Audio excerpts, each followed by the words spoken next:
Thank you, Mr. Chairman. I think we all know what this is about, and you all have been after Justice Thomas. We are fully aware of this. And I think that the whole charade is truly disgusting. Now, if we go back to the Dobbs leak, and I'm one of those, I'd like to know who the leaker is, and I'd like to know why they did it. But since that leak, our Supreme Court justices, especially Thomas, Alito, Gorsuch, Kavanaugh, Barrett, they have been subjected to threats on their lives. Their families have been subjected to threats on their lives. And yet, this is what you and Senator Whitehouse are choosing to focus on, is a discrediting of the court. And we know what this is about. We should be talking about protections for the court. I think that it appears that what you're doing is you're going after them because right now you don't agree with some of the decisions that are coming out of the court. So instead of letting them exercise and fulfill their jobs, what they're required to do, what are you doing? You're going after a way to delegitimize the court as an institution. Tennesseans know this. We see it.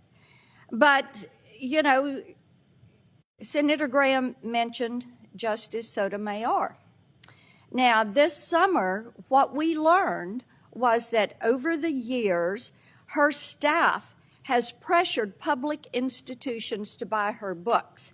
And these books and her book deals have earned her $4 million. And I haven't heard you mention that. None of you have mentioned that. You don't want to talk about that. Nor have you mentioned the fact that she refused to recuse herself from not one, but two copyright infringement cases concerning her book publisher. You clearly don't want to talk about that one either. So I have filed an amendment issuing a subpoena to Justice Sotomayor's staff who helped to sell her books, as well as to her book publisher, so we can fully understand the backstory of these deals. And since we're in the business of issuing subpoenas now, here are a few more that I've filed. A subpoena to Jeffrey Epstein's estate to provide the flight logs for his private plane, given the numerous allegations of human trafficking and sexual abuse surrounding Mr. Epstein. I think it is very important that we identify everybody that was on that plane and how many trips they took on that plane and the destinations to which they arrived. I've also filed a subpoena authorizing Secretary Becerra to come before this committee and explain to us how HHS and the Office of Refugee Resettlement has lost track of 85,000 children.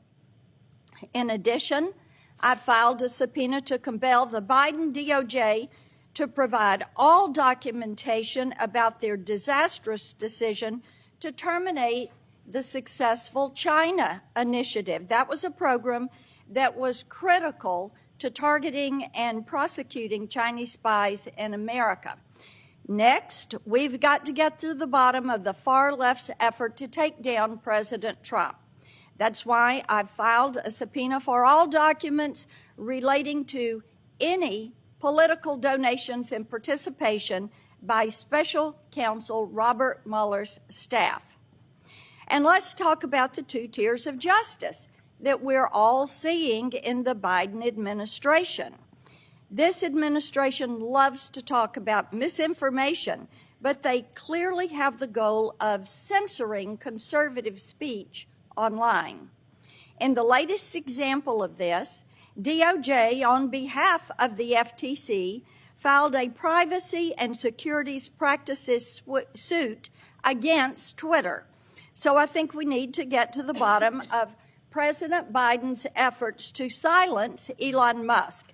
That's why I've filed a subpoena to compel DOJ and the FTC to provide all documents related to the investigation of Elon Musk.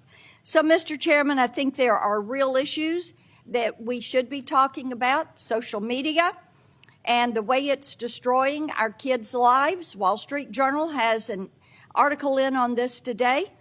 Our southern border is wide open. It is a vulnerability. The president's administration has lost track of 85,000 children.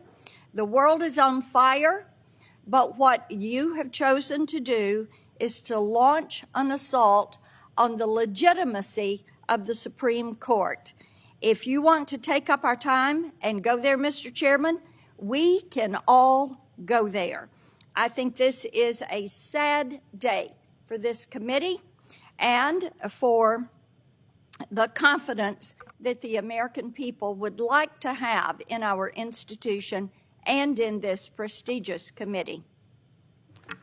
Thank you, Senator. When I recognized you, I didn't know what subject you wish to speak to. As I announced at the beginning, the first thing we'll consider the 2 judicial nominations, then we will move to the subpoena, and I see people seeking further recognition on that issue. So after lengthy debate on these nominees at the last meeting, the question is... Mr. Chairman, I want to speak on the judges. Senator Cotton. No, you go ahead, Can you Tom. speak on the judges as well?